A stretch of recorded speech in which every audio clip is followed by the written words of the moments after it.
Boa noite a todos. Boa noite. Sejamos todos bem-vindos. Mais uma noite que a gente se reúne para falar um pouquinho do Evangelho, dos ensinamentos de Jesus, com muita alegria, que aqui estamos todos, né? Muita alegria em receber a todos vocês, nossos amigos de Porto Ferreira, a nossa querida amiga Janaína, que vem nos falar do Evangelho desta noite. Não vim destruir a lei, é o tema dela para esta noite. Muito obrigada pela presença de todos e pela sua presença aqui conosco. Ali na frente nós temos o livro de preces. Quem desejar colocar o nome de alguém que esteja necessitando, que esteja às vezes impossibilitado de estar aqui na casa, pode colocar ali. Às quintas-feiras nós temos as vibrações, tá? Então podem colocar o nome ali no livro, tá bom? Então vamos fazer a nossa prece para iniciarmos os estudos da noite. Iniciamos agradecendo a Deus, nosso Pai de infinita bondade e justiça, a Jesus, esse mestre amado, querido, que nos orienta, que nos ensinou como caminhar aqui na Terra, como melhorarmos as nossas condutas através do Evangelho que ele viveu, exemplificou, nos trouxe não com palavras, mas com exemplos. Então nós agradecemos, Senhor, a sua presença aqui entre nós, o seu amor que nos envolve, que nos sustenta. Agradecemos a espiritualidade amiga desta casa, que já há muito aqui está preparando o nosso ambiente para esta reunião. Quando aqui entramos, já estamos sendo tratados, já estamos sendo assistidos. Então a nossa gratidão a esses amigos abnegados que tanto nos auxiliam nas nossas caminhadas. Unidos em pensamento, em sentimento, no mesmo propósito de aprender, de nos familiarizarmos aí com os ensinamentos do Cristo, para colocarmos em prática nas nossas vidas. Nós agradecemos mais uma vez e pedimos, Jesus, que esteja conosco, hoje e sempre, que assim seja. Janaína, esteja à vontade. Obrigada, Cecília. Obrigada.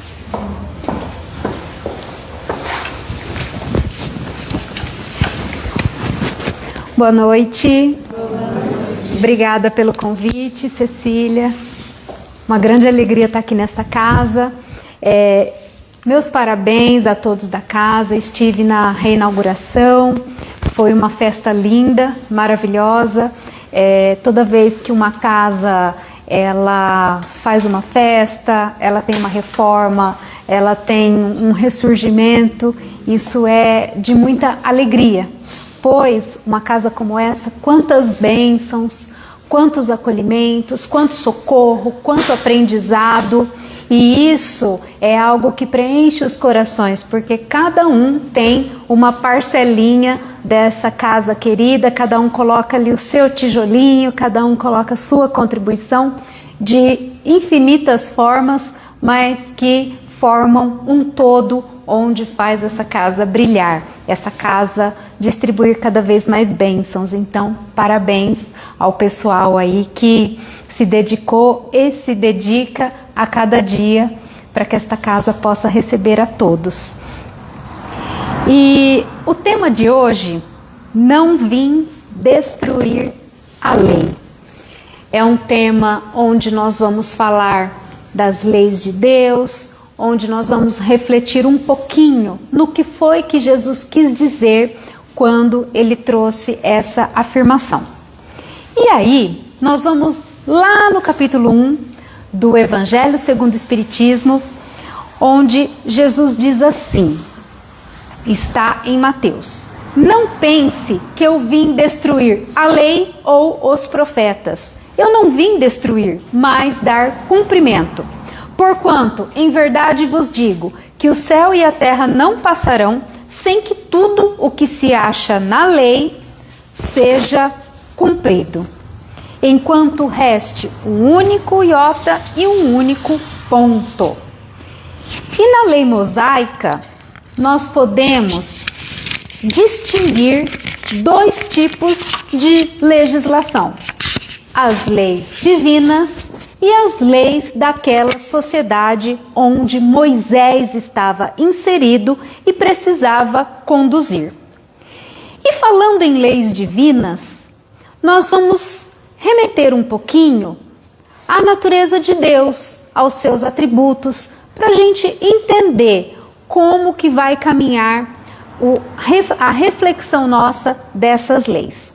Lá na primeira questão do livro dos Espíritos, que é Deus? Os Espíritos responderam a Kardec que Deus é a inteligência suprema e a causa primeira de todas as coisas.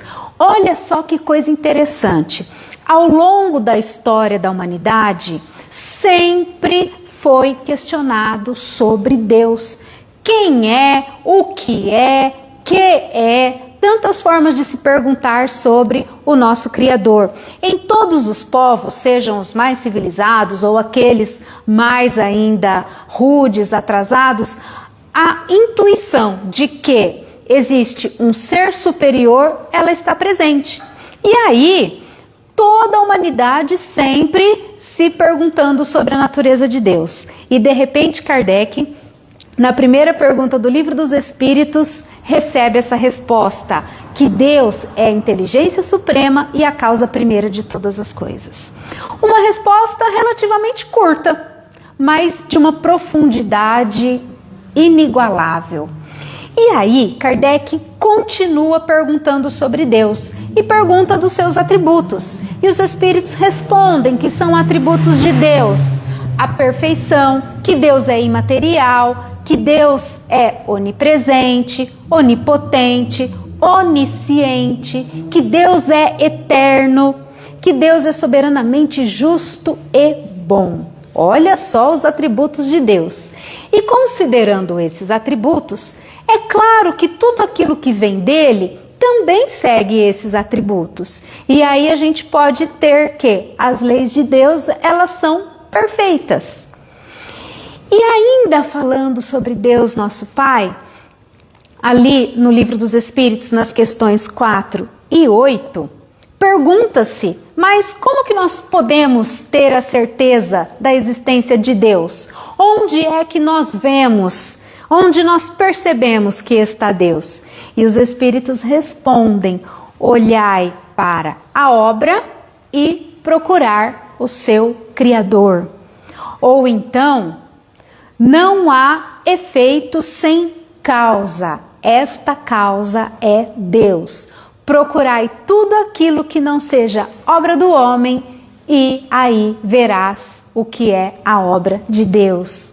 E de fato, quando nós sentimos a brisa do mar, o perfume das flores, o frescor da noite, quando nós olhamos um céu cravejado de estrelas, o verde das matas, quando nós vemos o colorido das flores, a beleza da natureza nos trazendo tantas lições, o nosso organismo perfeito, o nosso corpo físico, num sistema que funciona sem a gente precisar ligar numa tomada. Olha só, procurai tudo aquilo que não seja obra do homem e verá aí a existência de Deus. É a lógica. E os espíritos falam isso a Kardec, convidando a essa reflexão.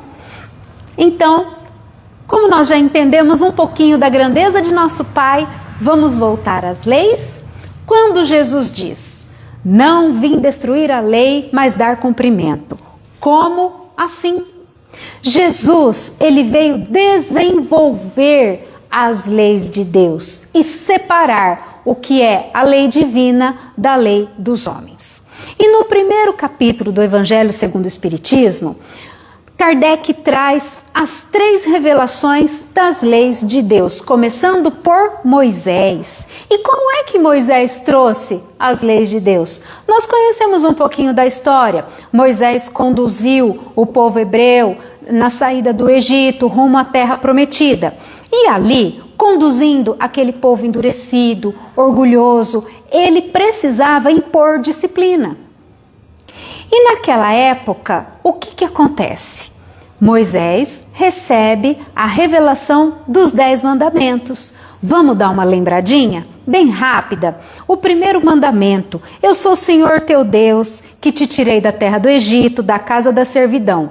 Não terás diante de mim outros deuses, não fareis imagens esculpidas, nem figura alguma para que possa adorar, nem na terra, nem nas águas, em lugar algum. E não adorareis e nem prestarei culto soberano. Esse é o primeiro mandamento lá na época de Moisés.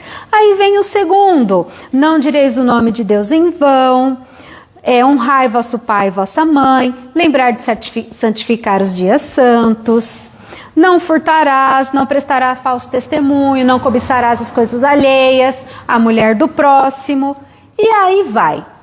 Esses são os 10 mandamentos. E junto com os 10 mandamentos, Moisés precisava colocar leis para aquela sociedade.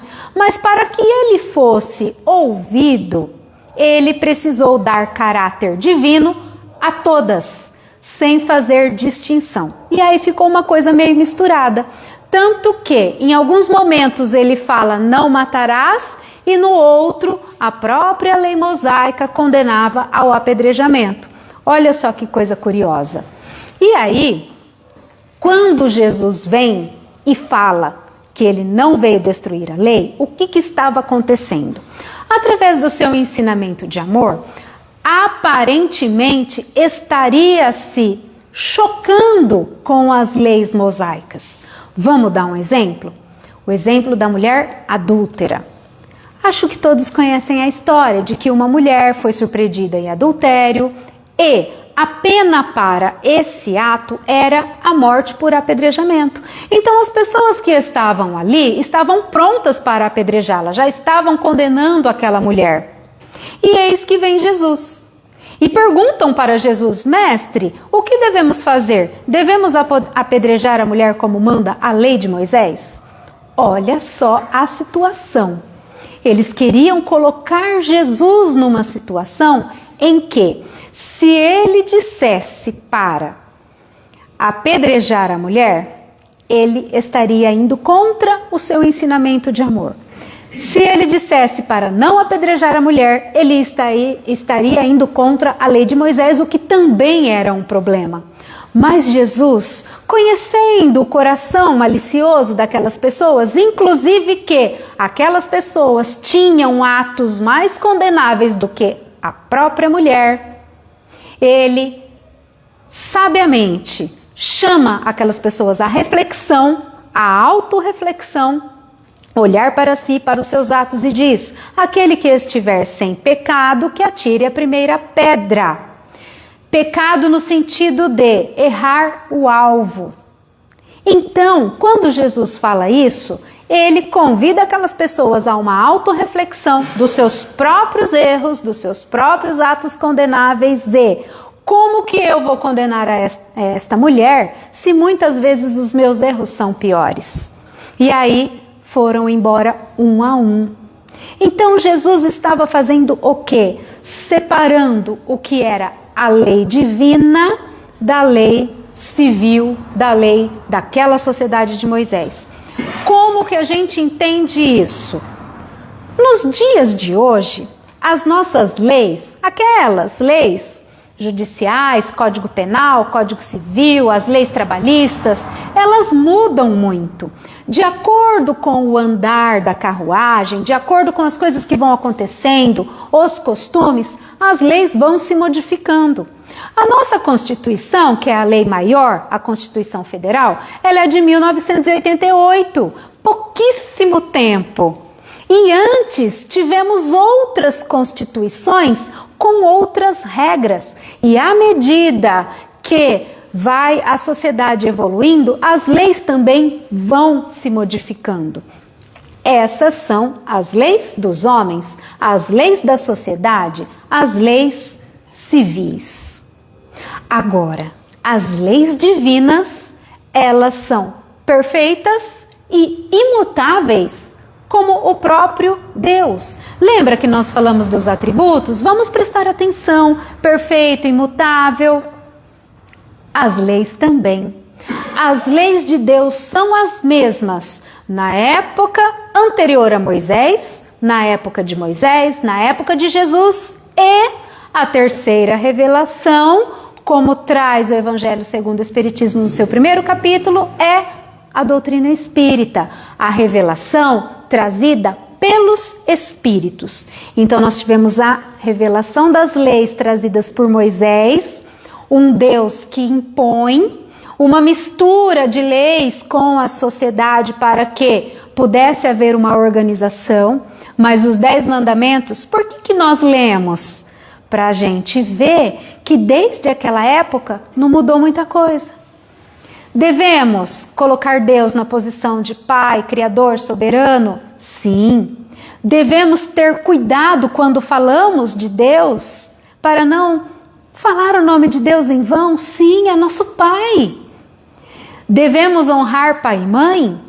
Eu acho que sim, eu acho que é importante. Não matarás, não roubarás, não cobiçar as coisas alheias, não levantar falso testemunho. Será que isso, lá da época de Moisés, passando por Jesus, passando pela doutrina espírita em 1857, chegando nos dias de hoje, será que isso ainda vale? Eu acho que vale.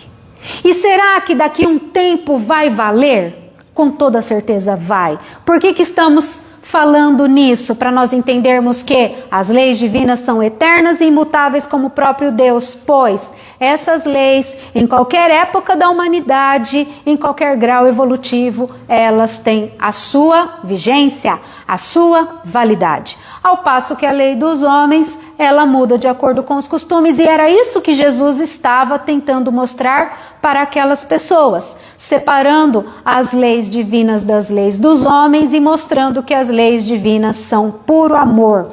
Então Moisés traz um Deus que impõe, Jesus traz um Deus que é Pai e que ama, e o Espiritismo traz um Deus que é causa primária e inteligência suprema, nos mostrando a natureza deste Criador, onde tudo é perfeito, onde o universo tem a sua harmonia sob a batuta deste Maestro, que é o nosso Pai.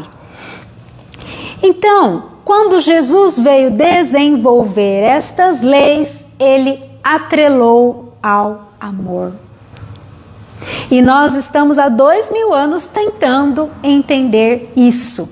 E quando Kardec traz este conhecimento fantástico que é a doutrina espírita, trazida pelos espíritos superiores, ali no Livro dos Espíritos, no livro 3º, ele fala das leis morais, ou seja, as leis divinas, as leis de Deus, que Jesus lá atrás atrelou ao amor e começou a desenvolver.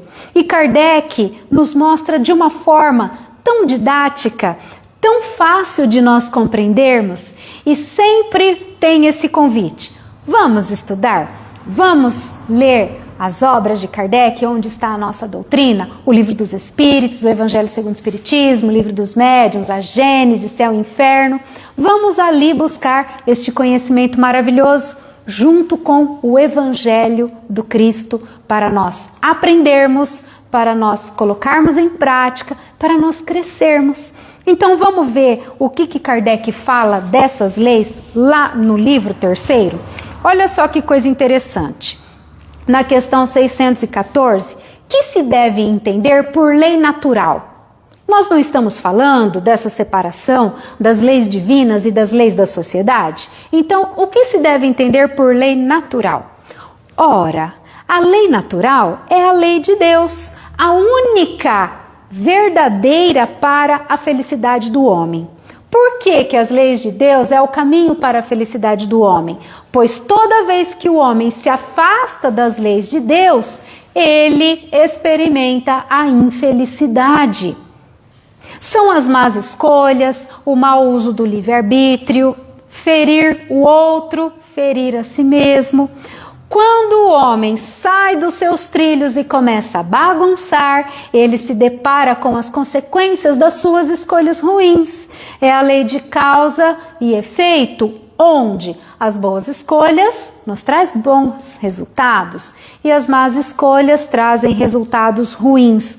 Então, o homem, ele tem as leis de Deus para seguir, e todas as vezes que o homem sai desses trilhos, ele encontra a infelicidade.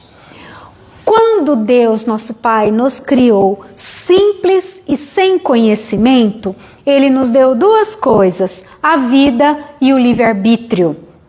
E o que é que norteia essa marcha? São as leis de Deus. Então nós começamos a nossa caminhada evolutiva e precisamos seguir essas leis para que a gente possa chegar à perfeição. Muitas vezes nós desviamos do caminho, escorregamos, damos ali uma saidinha, no entanto, a vida nos traz de volta e muitas vezes pelas mãos da dor, pois a gente precisa voltar aos trilhos para seguir essa caminhada. E aí, nós nos perguntamos, e Kardec também perguntou, mas a todos os homens é possível conhecer essas leis de Deus? Pois a gente sabe que estamos em evolução. Uns mais evoluídos, outros não, uns mais à frente. Nós conhecemos a escala evolutiva. E aí a gente se situa como prova e expiação. Já passamos pelo estágio primitivo, estamos no estágio de prova e expiação. Queremos ir para o estágio de regeneração, depois temos os estágios felizes e aí um dia seremos espíritos puros, mas ainda estamos em prova e expiação. Mas mesmo assim, é possível em toda essa escala evolutiva o conhecimento das leis de Deus? Como é que isso funciona? E os espíritos responderam que todos podem conhecê-la, mas a compreensão vai depender do grau evolutivo. Aqueles que se esforçam mais, que procuram conhecer, vão ter esse conhecimento de uma maneira mais ampla. Mas há aqueles que querem fechar os olhos, que querem teimar em transgredir as leis de Deus. E aí, infelizmente, encontram a infelicidade e o caminho do infortúnio. Mas todos compreenderão um dia. Por quê? Porque todos nós estamos destinados à perfeição. Cada um na sua marcha, no seu tempo e da forma que entende, pois temos o livre-arbítrio nas nossas mãos. E onde será que estão essas leis? Ao longo da humanidade se perguntam onde estão as leis de Deus. Estaria em algum livro sagrado? Estaria nas mãos de algum profeta? Estaria numa religião específica, numa crença, numa fé específica? Onde estão essas leis de Deus que fala-se tanto? E aí Kardec na 621 perguntou, olha só, onde está escrita as leis de Deus? Onde se acha escritas as leis de Deus? E os espíritos responderam, na consciência. Na consciência de cada um, como se fosse um alerta, dando aquele sinalzinho que nós estamos transgredindo a lei de Deus. É claro que a gente faz de surdo para aquele alertazinho, nosso orgulho, nosso egoísmo, nossa vaidade, a nossa impulsividade, faz com que a gente não escute muito bem aquele alertazinho. Nós fazemos assim muitas vezes, mas na nossa consciência, essas leis estão ali e a nossa consciência nos chama a atenção, a nossa consciência nos cobra, bate na nossa porta para que a gente retome os trilhos desta caminhada. E aí, será que Deus, ele, na sua revelação dessas leis, pois nós aprendemos que a todos é possível conhecer, como que foi isso? Ele confiou a determinadas pessoas essa tarefa? Já falamos no primeiro capítulo do Evangelho segundo o Espiritismo, 3 revelações, Moisés, Jesus e a doutrina espírita, mas de tempos em tempos, para trazer essas verdades celestiais, Deus envia os seus emissários, espíritos superiores de alta envergadura, com o fim de fazer progredir a humanidade. São as luzes do céu que, pela misericórdia celestial, vêm nos mostrar caminhos. Tantos exemplos nós temos na história com a sua vivência de amor, trazendo essas leis divinas. Mas tudo bem, nós estamos aprendendo que existem essas leis, que nós podemos conhecer, mas nós, espíritos ainda endurecidos, em aprendizado, não sabemos muita coisa, como que a gente faz? E se eu errar por não conhecer? Como que eu faço? Kardec também perguntou e os espíritos responderam. Olha o que Jesus disse: fazer ao outro o que eu não quero que seja feito a mim, e não fazer ao outro aquilo, aliás, volta, fazer ao outro o que eu queria que seja feito a mim, e não fazer ao outro o que eu não gostaria que fosse feito para mim. É simples. Se a gente entende isso, a gente sabe quando estamos transgredindo ou não as leis de Deus. É fácil. Por isso que nós não temos desculpa. E o autoconhecimento vai levar a nossa reflexão para a gente entender. E aí, vamos lá. No livro 3º das leis morais, Kardec traz as leis divinas e ele coloca num ordenamento tão incrível, começando pela nossa relação com Deus. Lei de adoração. O que é a lei de adoração? A lei de adoração é a nossa relação com o Pai, como nós estamos com o Pai. Vamos lembrar da mulher samaritana? Quando Jesus conversou com a mulher samaritana, ela estava no poço, procurando água, buscando água, e Jesus oferece a ela uma água viva, onde ela nunca mais teria sede. E por que ele vai falar com a mulher samaritana? Naquela época, judeus e samaritanos tinham um conflito. Os judeus entendiam que Deus estava no templo de Jerusalém e ali deveria ser adorado. Os samaritanos entendiam que Deus deveria ser adorado no monte. Sabe aquela coisa assim? O meu Deus, o seu Deus, aqui Deus está, no meu lugar. É uma coisa que talvez hoje não seja muito diferente, mas naquela época também. E judeus e samaritanos tinham determinado conflito e Jesus vai conversar justamente com uma mulher numa sociedade totalmente patriarcal e samaritana. E ela pergunta: como se deve adorar a Deus? Pois tantas práticas exteriores? Como se deve adorar a Deus? E ele responde: em verdade e em espírito. E no desenvolvimento das perguntas sobre a lei da adoração, Kardec perguntou isso. Como se deve fazer a prece? Pois a prece é o canal de comunicação com Deus. E os espíritos respondem: a prece verdadeira, a que agrada a Deus, é a do coração. É o coração que deve falar com Deus. Pois as palavras vazias, elas não conseguem chegar até Deus, por mais bem elaboradas que sejam. E aí a gente volta para Jesus, lá no Evangelho, onde Jesus ensina a orar, ensina a falar com Deus, pois naquela época também dava-se muita importância às práticas exteriores, aos discursos bonitos, às orações elaboradas, mas e o seu conteúdo com relação ao sentimento? E o coração? E Jesus fala: entra no silêncio do teu quarto, se recolhe e ali fala com o Pai em secreto e que te ouve. Quando nós vamos falar com Deus, que a gente se recolha e fale com Ele, deixa o coração falar, fala baixinho, busca o Pai.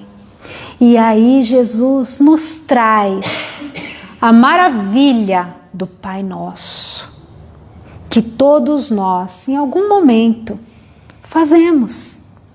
E será que a gente presta atenção nos versos do Pai Nosso? Olha só, a prece é o canal de comunicação com Deus. Como adoramos a Deus? A prece,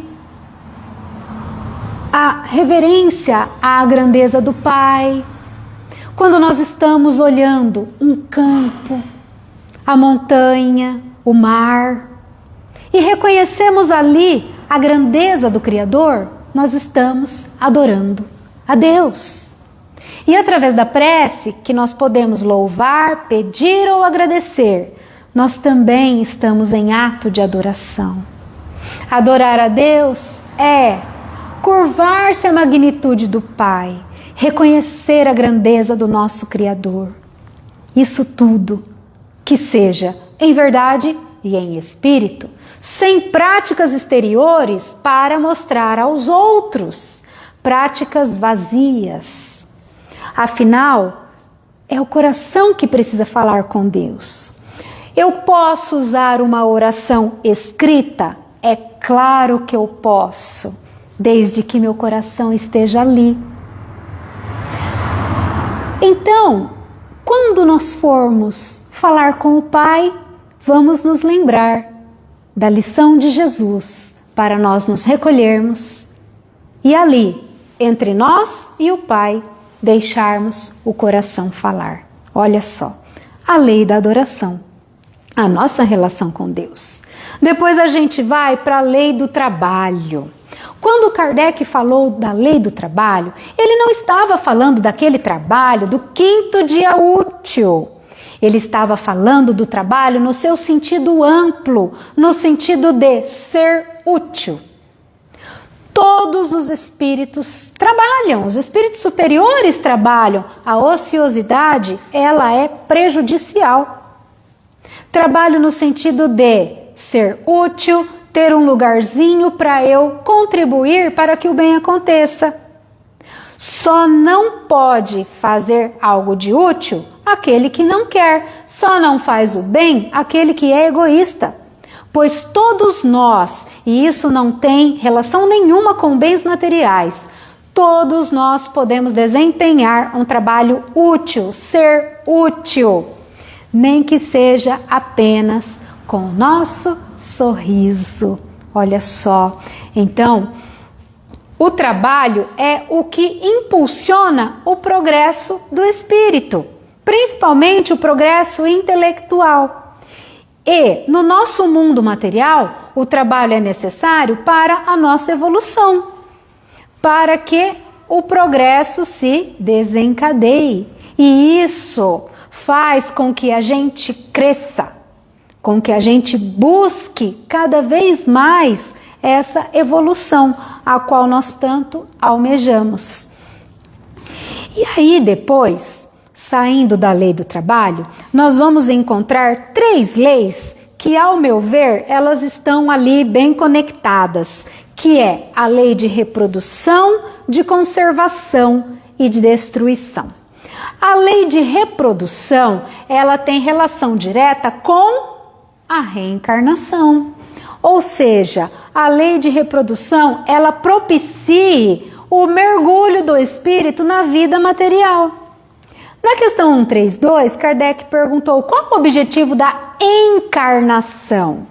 E os espíritos responderam que é fazer com que o espírito chegue à perfeição. Afinal, os seres corpóreos são necessários à marcha do universo.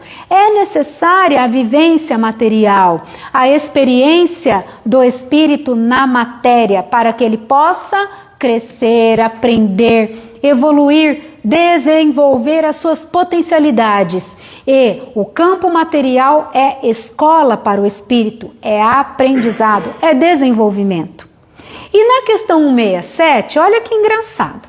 Se na 132 Kardec pergunta qual o objetivo da encarnação, ou seja, tomar um corpo material, na 167 ele pergunta qual o objetivo da reencarnação, ou seja, tomar um corpo material muitas vezes. E a resposta é a expiação das suas faltas, o desenvolvimento das suas faculdades e o progresso do espírito, aprendizado, para que se cumpra a justiça, pois em uma única vida material não é possível o desenvolvimento das nossas potencialidades. É engraçado que às vezes nós demoramos uma vida material, uma encarnação inteira para trabalhar um sentimento.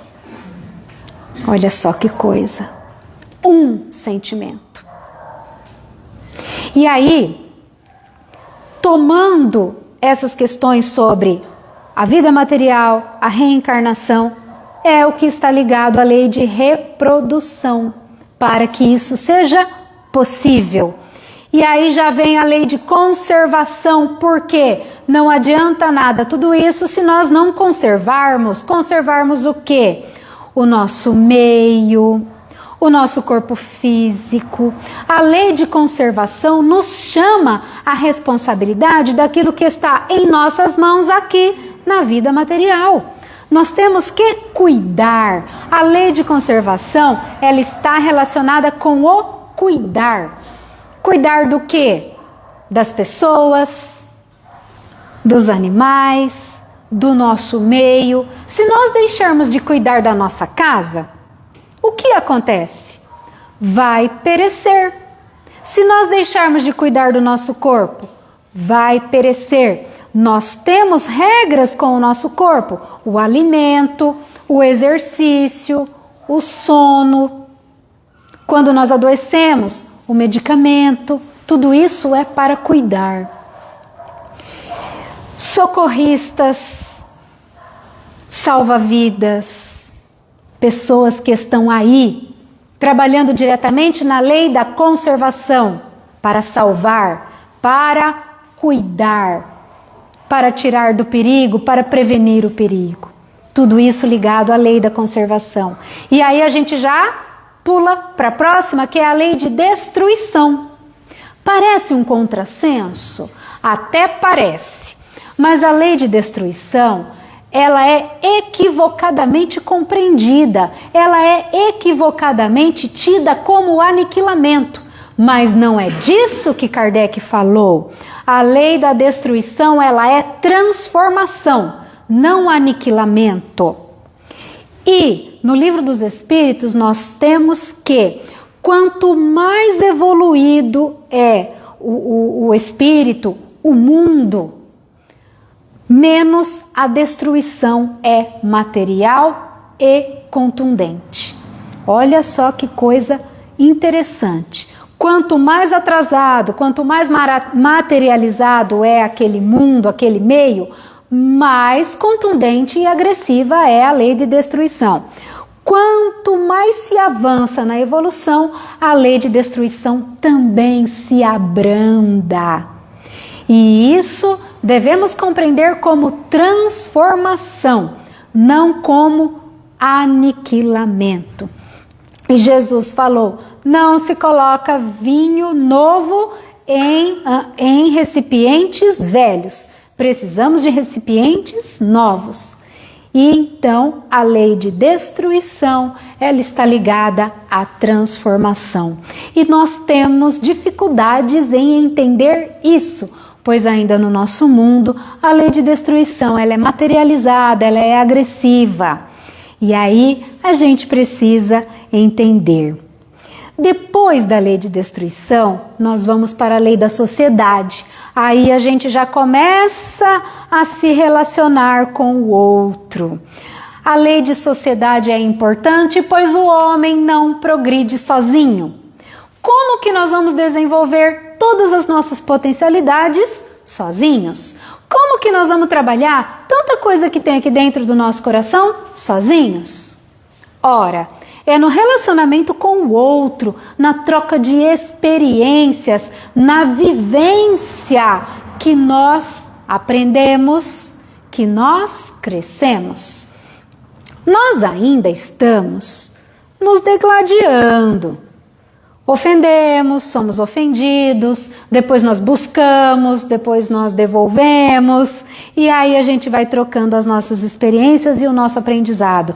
Nós ajudamos, nós somos ajudados, e isso numa integração com os dois planos da vida, material e espiritual.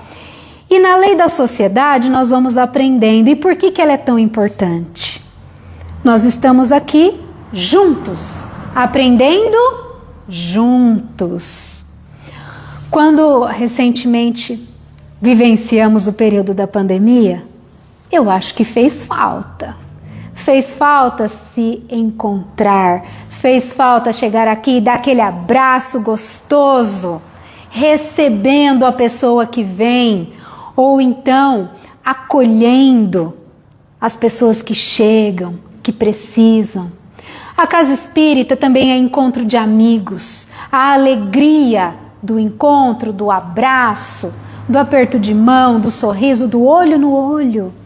É claro que a ferramenta virtual nos auxiliou muito, era o que tinha na época. E hoje, o quanto contribui para nós? Tanto que estamos passando além das paredes desta casa, das paredes físicas.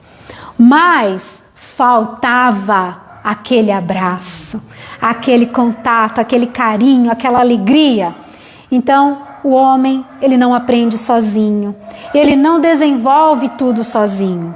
Nós precisamos uns dos outros para aprender, para socorrer quem está atrás e nos inspirar com quem está adiante. E assim, juntos. E Deus quer que a gente aprenda juntos, auxiliando-nos, amparando-nos uns aos outros. E depois da lei da sociedade vem a lei do progresso, pois essa sociedade precisa caminhar, essa sociedade precisa aprender. E o progresso é inevitável, pois Deus nos criou para a perfeição e o progresso vai fazer com que a gente chegue lá. Tem hora que nós somos igual crianças birrentas e queremos atravancar o progresso. Não queremos progredir, não. Queremos só ver o nosso lado, não queremos saber de sociedade progredindo, mas aí vem o progresso e nos impulsiona. Então, a lei do progresso faz com que a gente caminhe coletivamente e vá avançando nesse estágio evolutivo. E depois vem a lei de igualdade, pois não adianta essa sociedade progredir se todos não tiverem a oportunidade de chegar lá. E eu preciso entender que eu tenho chance e o outro também tem. Eu preciso entender que o Pai me ama e ama o outro também. Eu preciso entender que não há privilégios para Deus. Não há. Cada um é único e Deus se ocupa de todos os seres da sua criação. Deus nos conhece, a cada um de nós. E para que tudo caminhe no progresso, nessa marcha perfeita, estão aí essas leis que nós estamos refletindo. E depois da igualdade, quando eu entendo que não há privilégios, que o Pai me ama, que o Pai ama o outro e que nós temos as mesmas chances e as mesmas condições, eu consigo ser livre e respeitar também o livre-arbítrio do outro. É a lei de liberdade, pois eu tenho o livre-arbítrio para as minhas escolhas e que a gente possa exercitar sabiamente, pois dependendo da forma como nós exercitamos esse livre-arbítrio, o resultado vem. E não adianta eu querer um resultado diferente se eu estou fazendo as mesmas coisas. Eu preciso pensar nisso, eu preciso agir analisando as escolhas que eu estou tendo. Hoje, somos os resultados dessas escolhas. Eu sou o resultado de que eu venho escolhendo desde quando nosso Pai me criou como espírito imortal. E aí, quando a gente reflete nisso, nós olhamos para a nossa vida, olhamos para nós mesmos e falamos: ora, onde eu posso melhorar? O que eu preciso trabalhar em mim? Eu preciso me conhecer. Um sábio da antiguidade já disse: homem, conhece-te a ti mesmo. E isso também está no Livro dos Espíritos, quando foi perguntado como é que se faz essa análise. Olha só que coisa importante. Depois da lei de liberdade, quando a gente já entendeu muita coisa, a gente chega no ápice das leis divinas, das leis morais que Kardec nos trouxe. Nós chegamos na lei de justiça, de amor e caridade. Que justiça é essa? É a justiça do fórum? Não. É a justiça de Jesus. Fazer ao outro o que eu queria que fosse feito a mim. Agora eu acertei. E não fazer ao outro o que eu não quero para mim. Essa é a justiça simples, a justiça verdadeira, a justiça que vai me chamar à reflexão e à responsabilidade se eu estou agindo corretamente. Isso é ser justo. E depois, amor e caridade. Que amor é esse? É o amor que nós conhecemos. O amor que impõe condições. Um amor que muitas vezes quer abafar o outro. Que a gente não compreende que o outro é livre para escolher também. Nós queremos que o ser amado haja de acordo com o que nós achamos que é certo. E aí esse amor, ele fica fragmentado. Nós impomos condições para amar, porque ninguém vai te amar como eu te amo. Você tem que me amar porque eu faço tudo. Não, eu amo, então eu sei o que é melhor. Se não amar a mim, não vai amar mais ninguém. Nós fazemos isso, pois o nosso amor ainda é fragmentado. Mas Jesus veio nos apresentar um amor completo. E ele ainda diz: amar a Deus, ao próximo e a si mesmo. E ao final ele deixou um novo mandamento: amai-vos uns aos outros como eu vos amei. Não basta amar uns aos outros, pois o nosso amor ainda é imperfeito e fragmentado. Então, se nós amarmos uns aos outros, vamos continuar bagunçados. Pois a gente ama e desama, impõe condição, exige, cobra. O nosso amor é exigente, impõe condições e cobra. Mas como Jesus nos amou, o amor de Jesus que ele veio nos apresentar é incondicional. Pois ele não olhava para nenhum dos apóstolos e cobrava. Ele sabia das imperfeições dos seus 12 companheiros, mas não cobrava. Assim como ele sabe das nossas imperfeições e não nos cobra. Apesar de saber das nossas imperfeições, Jesus aposta no nosso sucesso, pois ele sabe que Deus nos criou para a perfeição. E como é esse amor de Jesus que é esse amai-vos uns aos outros como eu vos amei? Como é que é esse amor de Jesus? Será que nós já paramos para pensar que Jesus, ele veio de mundos perfeitos, felizes? Ele veio a esta terra para nos ensinar a amar? E ele vivenciou esse amor. Por que ele veio? Por amor. A todo momento ele exemplificou o amor. E falando em Jesus, nesse passeio aí das leis divinas, das leis morais, aqui no livro 3º do Livro dos Espíritos, Kardec também perguntou: como é que nós vamos chegar ao cumprimento dessas leis? Tem alguém que a gente possa se inspirar? Tem algum modelo? Algum guia? Está lá na 625. E os Espíritos responderam: vede Jesus. Jesus. Resposta mais curta: Jesus. Por isso que ele deixou este mandamento: amai-vos uns aos outros, como eu vos amei. E aí a gente chega na caridade.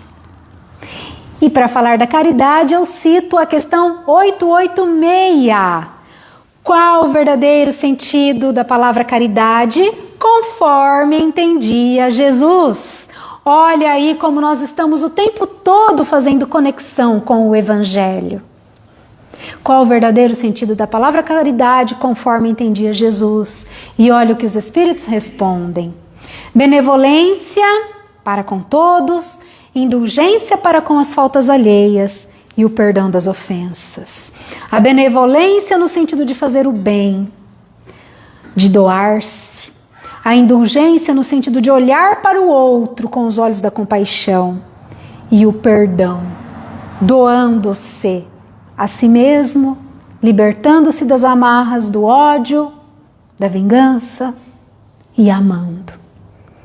E Jesus falou muito da benevolência, da indulgência e do perdão no seu Evangelho.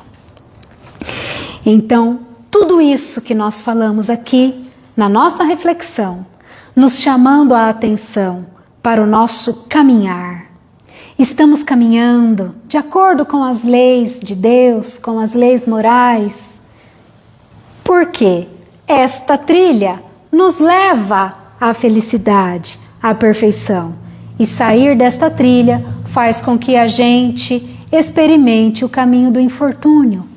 Mas esta doutrina é tão bendita que ela fala: é possível voltar e tentar outra vez, recomeçar, pois a doutrina espírita é esperança e consolo, de mãos dadas com o Evangelho do Cristo, com o amor. E por que Jesus é nosso modelo e guia? Pois ele veio nos ensinar a amar. E ele disse: vem, aprende comigo, aprende de mim, que sou manso e humilde de coração. Então a mensagem é esta, refletindo nessas leis, convidando a dar um pulinho lá no Livro dos Espíritos, ao Evangelho segundo o Espiritismo, capítulo 1, para a gente entender um pouquinho da proposta de Jesus, que não veio destruir a lei, muito pelo contrário, ele veio dar cumprimento. Muito obrigada. Obrigada.